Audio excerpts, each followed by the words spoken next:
Hello students, welcome to Devyani classes. Let's see chapter 6, the Dashera festival. Let's read why we celebrate Dashera.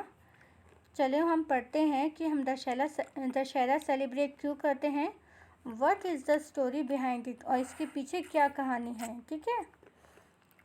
In India, many festivals are celebrated with great zeal.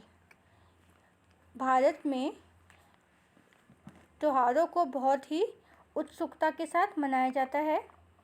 Dussehra is one of them. Dussehra उनमें से एक है. It is also called Vijayadashami. इसको विजयदशमी भी कहा जाता है. According to हिंदुओं के अनुसार calendar Dussehra occurs on the 10th day of Ashwin month Shukla Paksha. Hindu calendar के अनुसार जो दशहरा है वह अश्विन महीने के शुक्ल पक्ष में 10वीं के दिन आता है. On this day lord Rama got victory over Ravana. इस दिन भगवान राम ने रावण के ऊपर विजय पाई थी. द किंग ऑफ लंका, जो लंका का राजा था. He kidnapped Ram's wife Sita and took her to Lanka. उन्होंने यानी कि रावण ने राम की जो पत्नी सीता है उसको अपहरण करके लंका ले गया था. This led to a fierce battle between Ram and Ravana which ended with the defeat of Ravana and his army. इस वजह से राम और रावण के बीच में बहुत बड़ा युद्ध हुआ जिसके अंत में रावण और उसकी सेना का हार हुई. Dussehra is celebrated in honour of Ram's victory. तो दशहरा है वो राम के विजय पर मनाया जाता है, खुशी में मनाया जाता है. In many parts of India, Bharat के कई हिस्सों में Ramlila is organised during Navratri from Ashwin Shukla Pratipada to Dashami.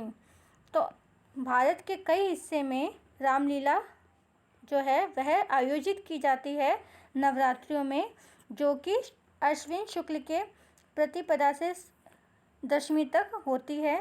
Ramlila describes the story of Ram in the form of drama.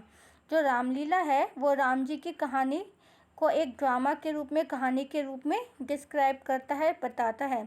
Every day many scenes of Ram's life such as Narad मोह, राम जन्म, राम विवाह, राम वनवास, ताड़का वध, Panchavati scene, Sita haran, Hanuman milan, burning of Lanka, Setu nirman and Ram Ravan yuddh are enacted on the stage. हर रोज़ बहुत सारे जो राम जी के जीवन के जो चीज़ हैं, सीन हैं, उस जैसे कि नारद मोह, राम जन्म, राम विवाह, राम वनवास, ताड़का वध, Panchavati scene, Sita haran, Hanuman milan, burning of Lanka यानी कि लंका दहन, सेतु निर्माण और राम रावण युद्ध को स्टेज पर दिखाया जाता है. Hanumans get up attract everyone specially the children. जो हनुमान जो होते हैं वो बच्चों को, सबको और ख़ासतौर से बच्चों को बहुत ज़्यादा अट्रैक्ट करते हैं, ध्यान आकर्षित करते हैं. On the 10th day large effigies of Ravan, his son Meghnad and his brother Kumbhkaran are erected on a big ground.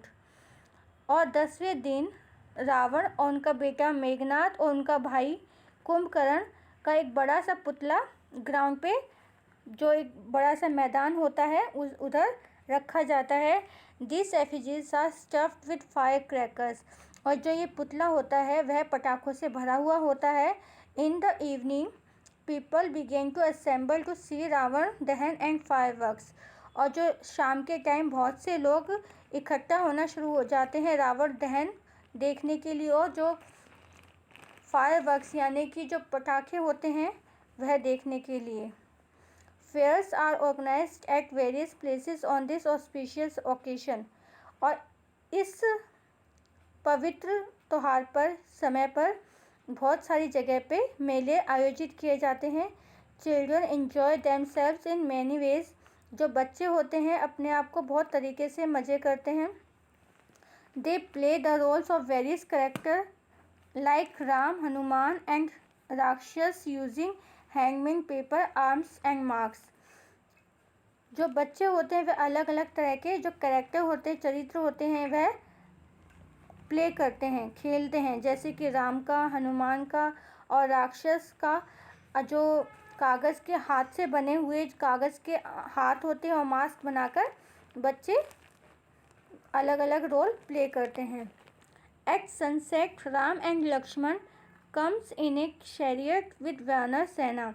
और शाम ढलने के बाद राम और लक्ष्मण अपनी जो रथ के ऊपर वानर सेना के साथ आते हैं। Ram shoots arrows at the effigies. और जो राम होते हैं वह जो तीर जो होते हैं पुतले की तरफ मारते हैं। The effigies catch fire and burn the ashes. और जो पुतले होते हैं उसमें आग लग जाती है और जल के राख हो जाती है।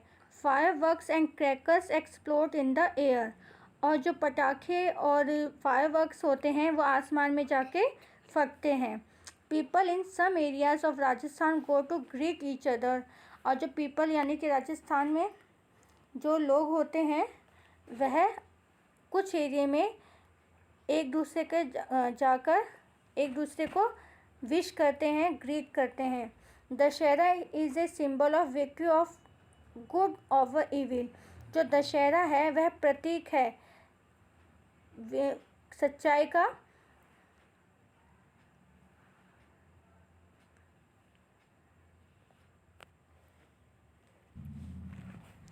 जो दशहरा है वह बुराई पे सच्चाई की विजय का प्रतीक है।